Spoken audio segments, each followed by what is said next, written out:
Buenas tardes, estimadas alumnas, estimados alumnos.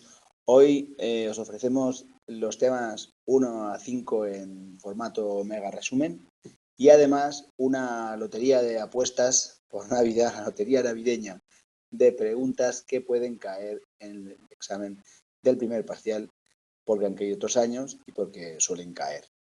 Así que vamos a ello.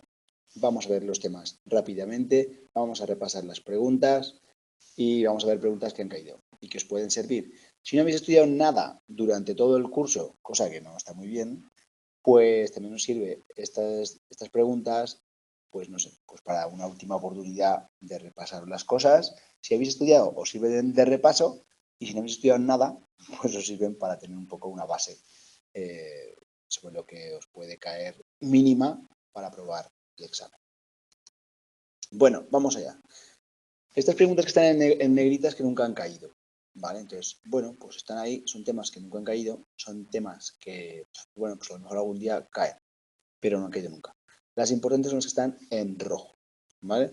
Y son fundamentales para entender la materia y además han caído muchas veces. Sistemas abiertos, sistemas cerrados, concepto unitario del derecho, concepto de ley, concepto de derecho, la bipartición, derecho público, derecho privado del tema 2, derecho escrito, derecho consuetudinario, tema 2, el concepto de fuente del derecho, las fuentes de producción, fuentes de conocimiento, entender bien esa diferenciación, poder hacer una pequeña pregunta de desarrollo, las fuentes del derecho con el ordenamiento jurídico español. ¿Qué más? Aquí hay un montón de pequeñas preguntas que pueden caer. Puede caer solo la costumbre, el caso especial de la jurisprudencia, la Constitución como fuente, el derecho europeo, pues pequeñas preguntas que pueden caer y que han caído ya. Los principios generales del derecho, pues es la fuente del derecho en el título preliminar del Código Civil, pues es que esto ha caído y va a seguir cayendo porque es importante ese artículo 1.3. Es importante. La aplicación del derecho como un proceso automático, bueno, pues yo qué sé, es una pregunta que nunca ha caído, pero algún día quizá caiga.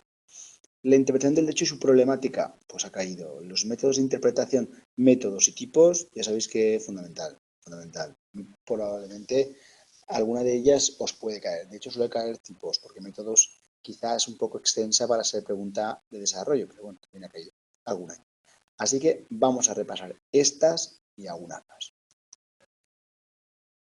Del tema 1, ¿qué es importante? Pues que tengáis claro pues esa trilogía de los tres pilares de la civilización, la filosofía griega, la religión o el pensamiento judío-cristiano, el derecho romano, es decir, Atenas, Roma y Jerusalén.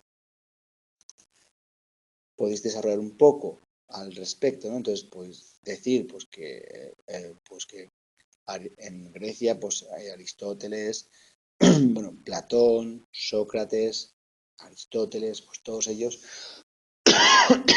son fundamentales para entender el concepto de política y que ha sido muy importante posteriormente para el derecho romano. Y bueno, pues que la filosofía es un saber totalizador, que sobre esa base sustenta todo el conocimiento, y entre ellas porque el lenguaje es el vínculo. El pensamiento judío-cristiano o en sí el cristianismo, porque nos dota de un código moral personal, unas reglas éticas.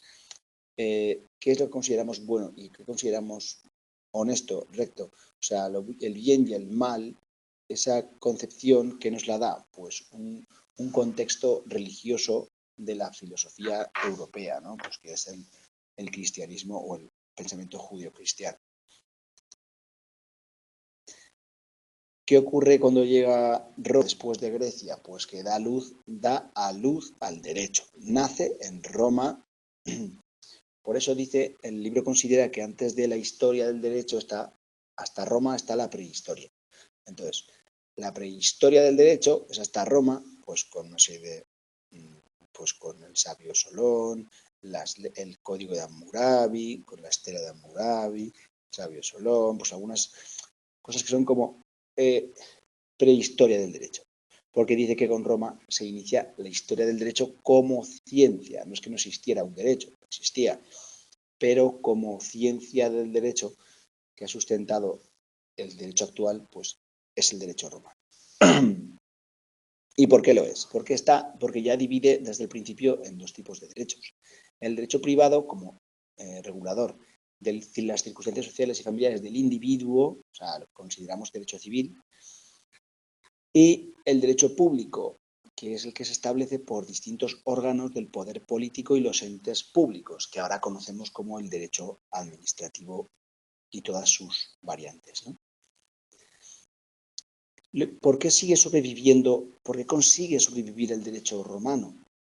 Pues lo consigue porque durante la Edad Media se conserva. ¿Se conserva por quién? Pues por los glosadores. Los estudiosos de estos textos hacen sus resúmenes, sus acotaciones y hacen glosas. Y estos se llaman glosadores. Y por eso el derecho romano pasa a distintas leyes, como las 7 partidas, las leyes de partidas de Alfonso X el Sabio y otras leyes que hacen que el derecho perviva, el derecho romano. Pero sobre todo ¿con qué? Pues con una compilación, que ya he enseñado varias veces algunos tomos aquí, que es la compilación justinianea, que es el llamado Corpus Juris Civilis.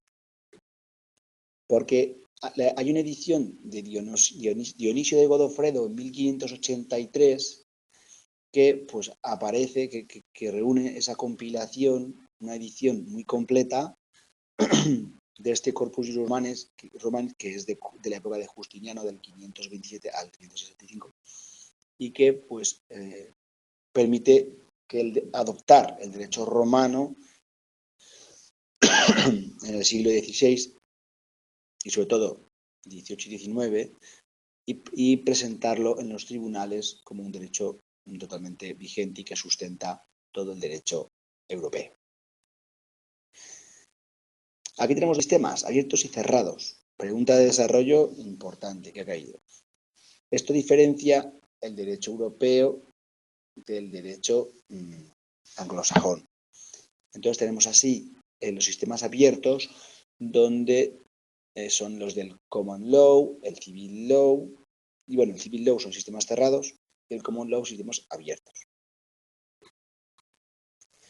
¿Cómo son estos sistemas? Pues el common law es un sistema abierto, basado en un derecho jurisprudencial, en continua transformación, y que se fundamenta en que los pronunciamientos son aquellos los que dictan los jueces y los tribunales, y a partir de ellos se genera, es la ley que es de aplicación, los distintos pronunciamientos y precedentes.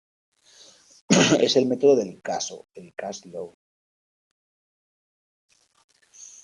Especialmente pues, en países de la Commonwealth, Reino Unido, Australia, Canadá, India, Estados Unidos. Por otra parte están los sistemas cerrados, que significa que ese derecho está cerrado en textos legales escritos y que los particulares pueden invocar ante los tribunales. ¿Por qué es importante? Pues que da seguridad jurídica porque todos conocen ese derecho escrito. Y hay cierta previsibilidad en el derecho que va a aplicar el juez. ¿Qué tiene en común el common law y el civil law? Los sistemas abiertos, los sistemas cerrados. Tienen en común la costumbre, que se da en ambos dos. Esto fue pregunta de test y nos decía que el derecho consuetudinario es ese derecho de las costumbres, las prácticas, las creencias aceptadas como normas obligatorias y que pues, se encuentra tanto en sistemas jurídicos abiertos como en cerrados.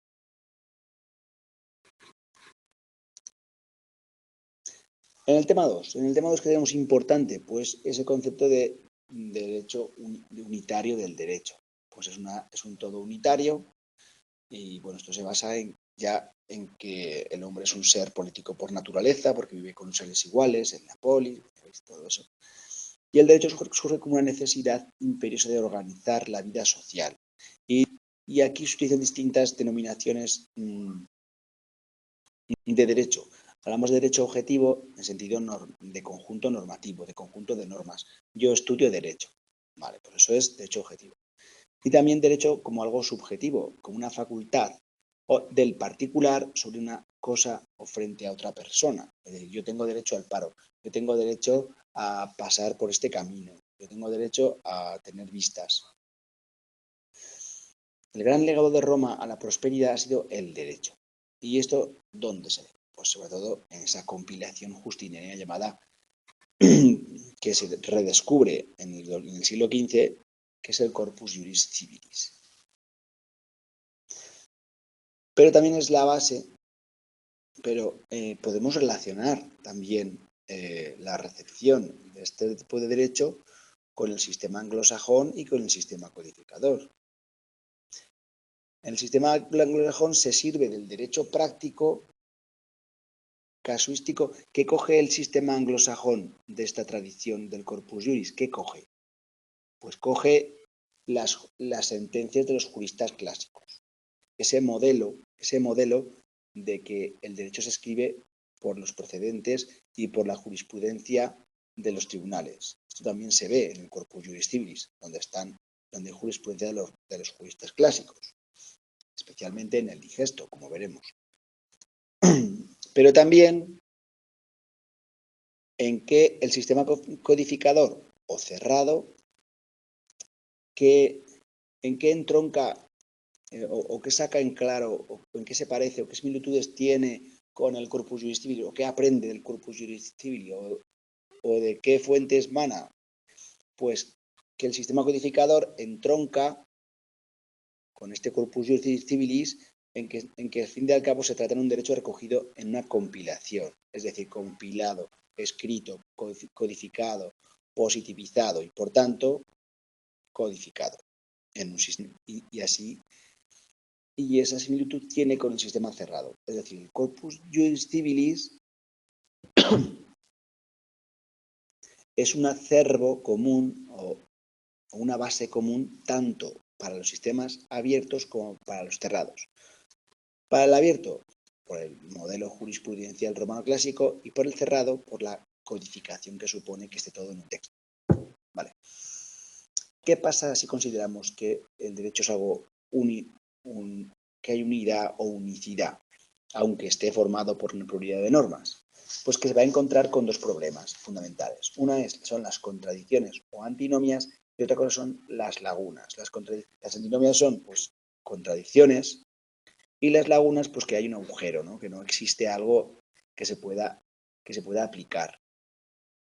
Entonces, si consideramos que es todo unitario y por tanto, como dijera algún autor como Hans Kelsen, además de unitario con estructura jerárquica, lo que ocurre con esta teoría normativista y por supuesto de derecho cerrado y positivista, porque todos son textos positivizados en textos, pues será cerrado, ¿no? Pues que esta teoría normativista tiene como vértice la Constitución y eso hace que puedas apelar siempre para conseguir superar las contradicciones y colmar las lagunas a una norma superior. ¿Entendéis? Resumiendo, la unidad del ordenamiento jurídico de esa unidad derivan dos rasgos. Un rasgo es la coherencia. La coherencia es que existen principios que determinan cuáles son las normas que hay que aplicar a cada caso. Y la plenitud, y entonces evitamos las contradicciones, aplicando unos principios que den coherencia. Y la plenitud supone que cuando hay una laguna, pues cogemos una técnica que es extender ese derecho o por aplicar la analogía, esas dos técnicas que nos permiten cubrir las lagunas normativas. Y por eso lo importante es dar seguridad jurídica al ciudadano que está en ese sistema jurídico. Bueno, el concepto de ley en relación con el concepto de derecho, pues aquí tenéis varias definiciones, pero bueno, al final tenéis que quedaros con la jurídica, que es la que nos dice que pues que una norma pues es una ley constitucional respecto a una disposición votada en las Cortes. Esto significa que es positiva, claro. Una disposición es la ley votada en las Cortes, publicada, es ley positiva, votada en la Cámara Representativa, derecho positivo. Claro, esto es y codificado y por tanto cerrado, de un sistema cerrado. Porque si fuera un sistema abierto no habría una ley positiva de una Cámara Representativa. Habría alguna, pero lo normal es que un sistema abierto, estricto, aunque ninguno es estricto, pues se trata de la norma que se aplica es el precedente. Bueno, ¿qué ocurre? Que la ley es la voluntad del pueblo elector, bueno, directamente no por sus representantes, votada por los representantes. ¿Qué normas se supone, qué normas podrían ser directamente aprobadas por ciudadanos? Pues si fuera a través de un referéndum. Pero claro, tampoco es. Pero claro, porque el referéndum es la expresión directa y no representativa. Sí, el referéndum es directo, pero realmente no se vota una ley, se vota si sí o si no. No te dejan debate sobre la ley, no te dejan reescribir la ley, no te dejan presentar modificaciones a la ley. El referéndum es democracia directa, pero un poco dirigida al sí o al no. Hay otras palabras que también expresan pues, que la ley es algo más. Pues hubo expresiones como a toda ley, ley de caballero con todas las de la ley, de buena ley. Bueno, en definitiva, que el pueblo utiliza la ley, el vocablo ley para más cosas, que no son solamente esta, ¿no? El derecho pues, se divide en muchísimas ramas que los que estudiéis derecho pues, con los años pues, iréis viendo en muchísimas ramas, civil, penal, contencioso, administrativo, laboral, y dentro de cada una de ellas, pues derecho de familia, derecho mercantil, pues bueno, hay tantas ramas del derecho como tipos de procedimientos, ¿no? Bueno, la principal bipartición del derecho público y derecho privado ha caído muchísimas veces. Es la clasificación más antigua que hay, porque ya viene en el digesto de Justiniano. Y esta distinción, ¿en qué se diferencia? En algo muy importante, que es el interés. Porque hay un interés público. ¿Vale? Ya lo dice Ulpiano en el digesto, que pues eso. Que la diferencia está en si hay un interés público. Ese interés por la cosa pública.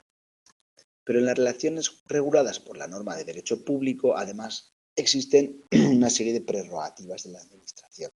Hay una posición de superioridad, el derecho público es más imperativo, son normas más coercitivas, coactivas, mientras que el derecho privado son normas de carácter dispositivo, porque las partes pueden pactar otra cosa, se suelen tener carácter subsidiario, ¿por qué? Pues porque si no llegan a un acuerdo se puede aplicar otra norma.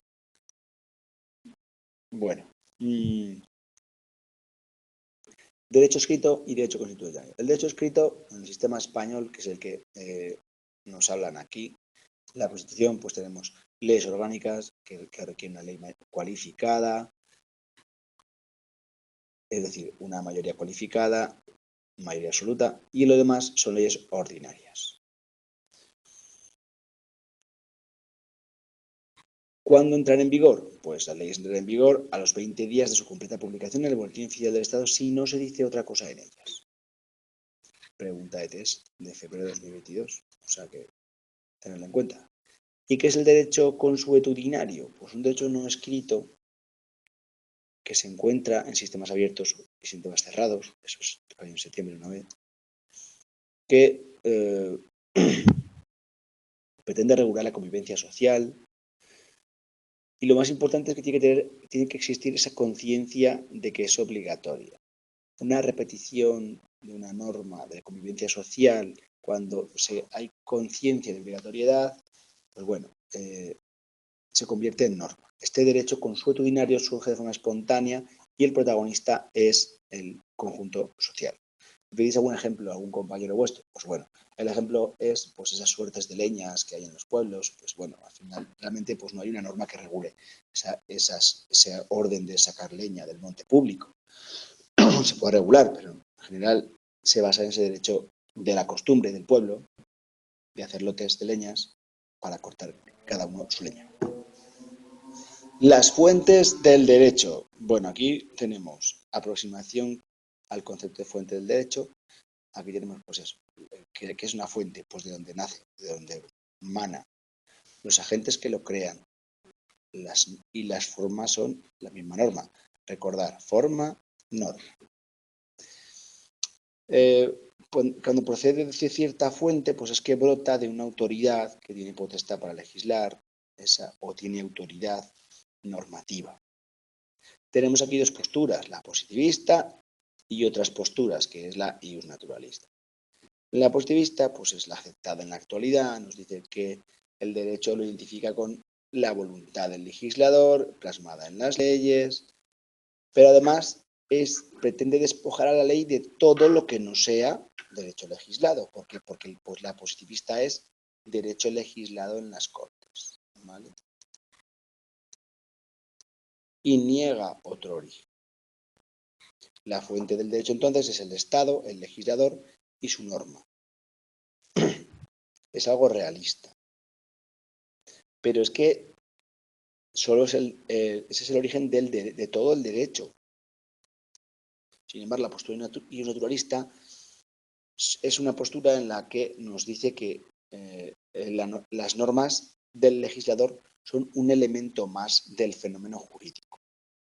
Porque hay otras cosas que no está el fenómeno del legislador ni el Estado. Por ejemplo, las costumbres. Por ejemplo, lo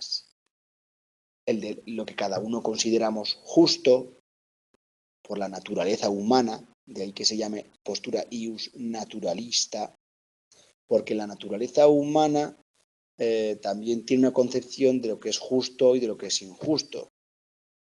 Obviamente, matar a alguien, el no matarás, es verdad que es un mandamiento de origen cristiano, de ese contexto cristiano, pero en todas las demás culturas, en la mayoría de las culturas civilizadas, matar a alguien, pues obviamente por la naturaleza humana hay una concepción pues de que eso no está bien, ¿no? Eso es algo contrario a la naturaleza humana. Bueno, fuentes materiales, fuentes formales, fuentes de producción, fuentes de conocimiento. Bueno, las fuentes materiales, ¿qué son? Son quienes lo crean. Y quienes lo crean, esas fuentes materiales, son fuentes de producción, porque producen las leyes, el Congreso, el Parlamento Europeo, las instituciones de la Unión Europea, todos son fuentes de producción. ¿Por qué? Porque producen leyes, ¿vale? Los producen. Tienen los materiales para producir leyes, ¿vale?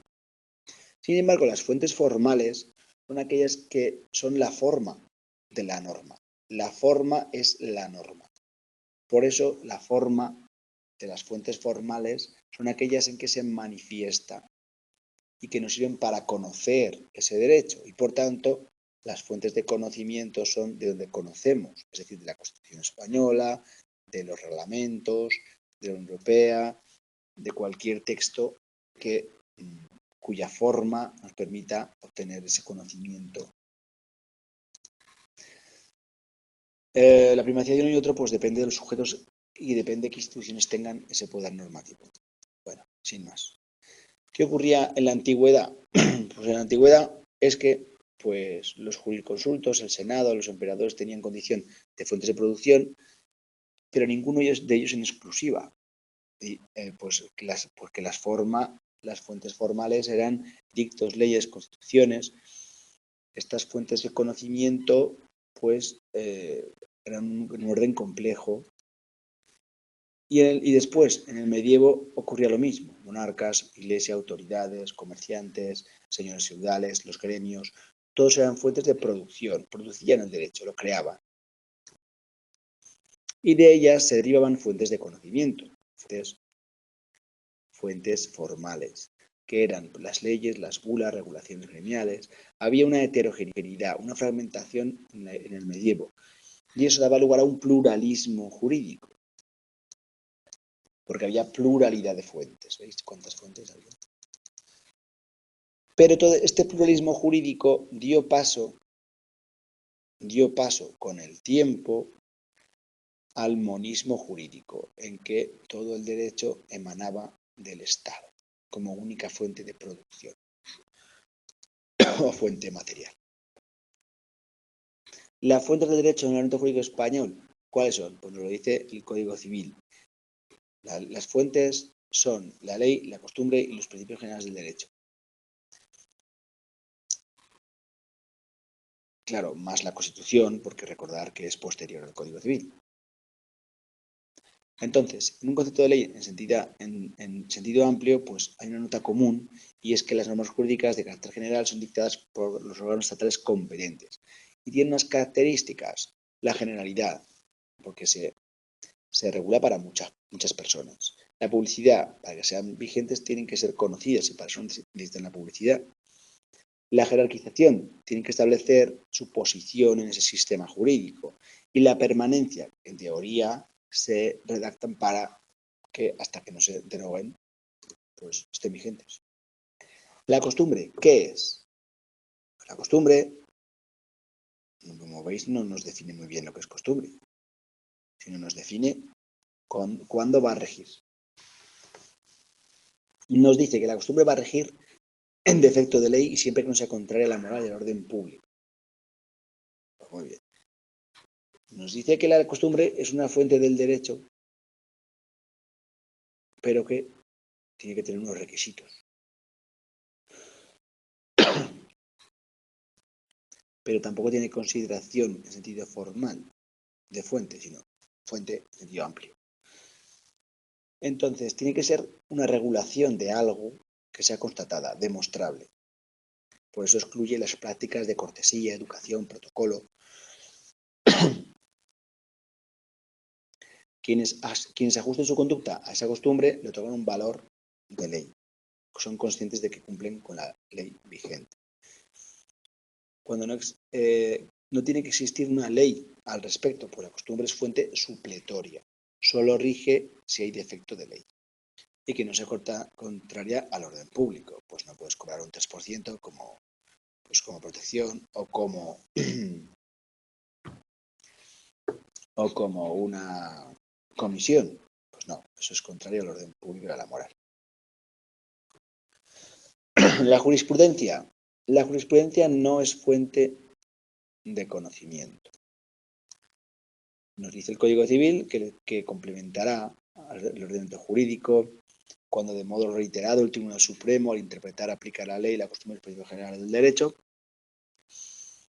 pero el Tribunal Supremo se considera como una fuente del derecho completa, porque completa, aclara el alcance de las demás fuentes. Entonces, pese al criterio restrictivo del Código Civil, pues todas las sentencias son de alguna forma fuentes, pero no son en un sentido bueno, que son fuentes. Y la del Tribunal Constitucional es una fuente de primer orden, que no está recogida en el Código Civil porque es posterior. ¿Por qué? Pues porque lo que hace es interpretar derechos fundamentales y por eso tiene una fuerza vinculante para jueces y tribunales.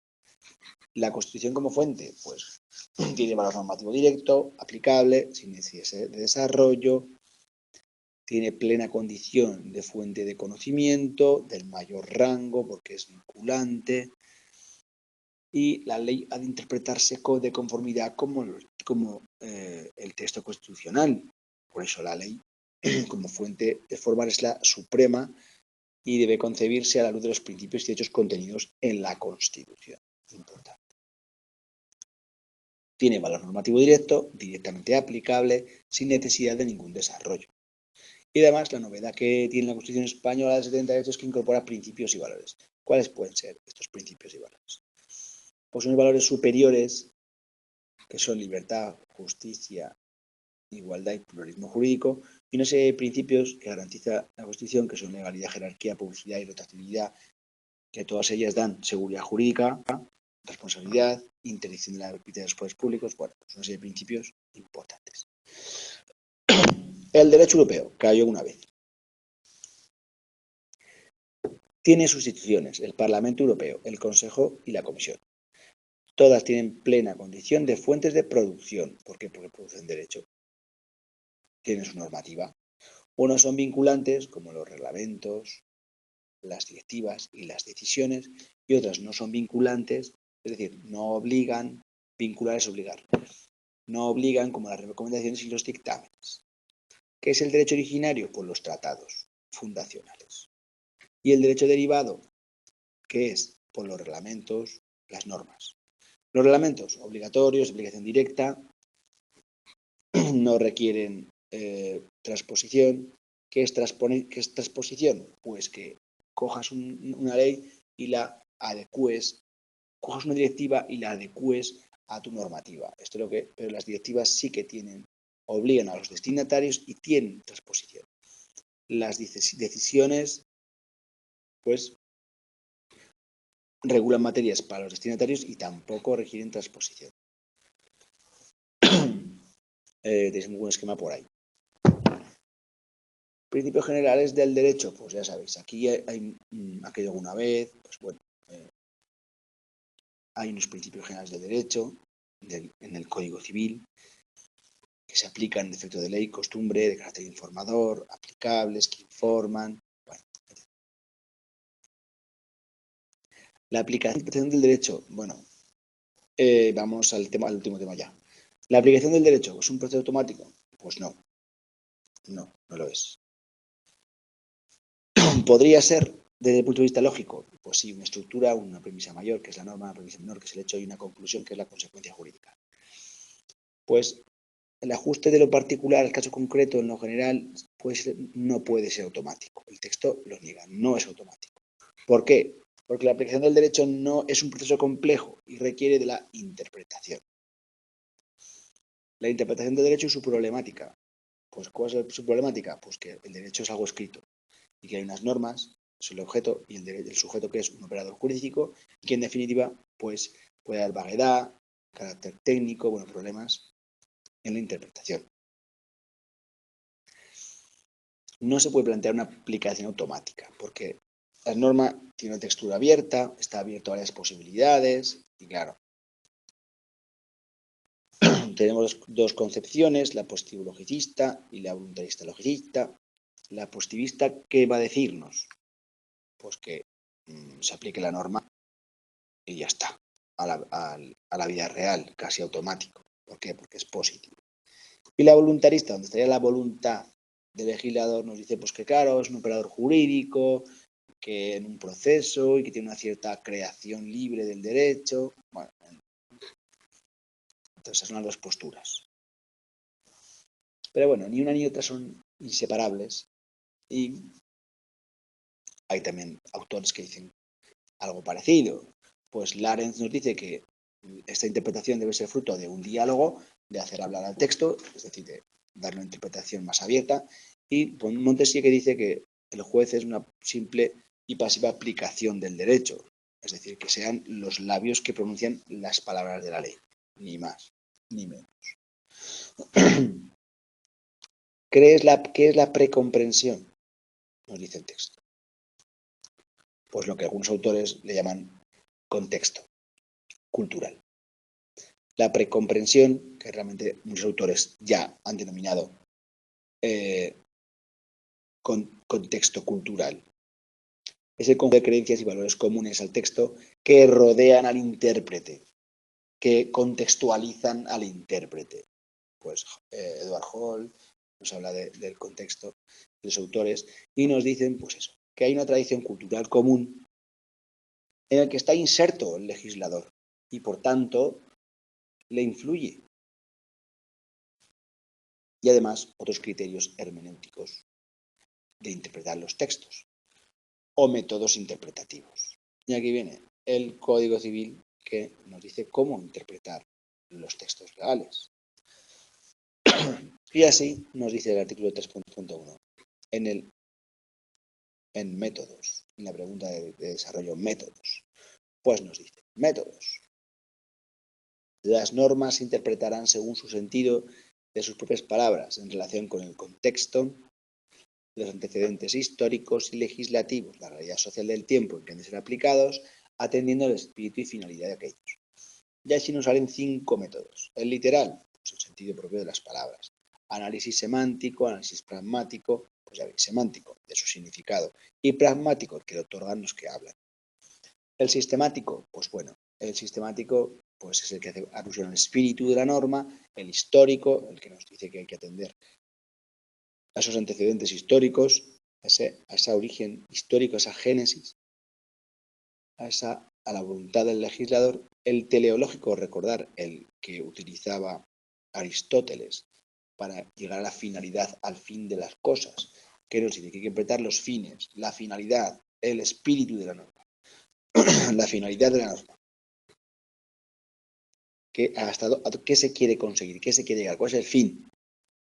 Y luego el método valorativo, según el cual pues, hay unos valores jurídicos en que se fundamenta pues, y que tiene que tenerlos en cuenta. Y por último, tenemos también, bueno, todos estos métodos son complementarios, no se jerarquizan.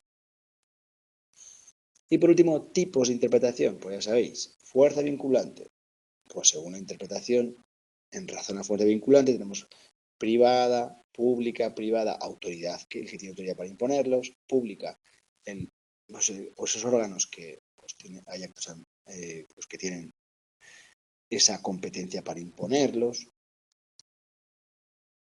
La relación del intérprete, pues la auténtica, la de autor, la judicial, los órganos judiciales, la cautelar, la que hacen los asesores, que pueden ser asesores públicos, que tienen función pública como notarios y registradores, y los asesores privados, que no tienen autoridad, y los gestores. Y la interpretación, ¿qué hace esta interpretación cautelar? Pues evita conflictos pues, judiciales en muchas ocasiones. Y la doctrinal, que es la que hacen los docentes, los teóricos. Y en razón del resultado, pues tenemos dos tipos de interpretaciones. La extensiva, la que amplía el alcance de la norma a supuestos no comprendidos. Esto permitía, como si recordáis, darle esa coherencia para resolver lagunas,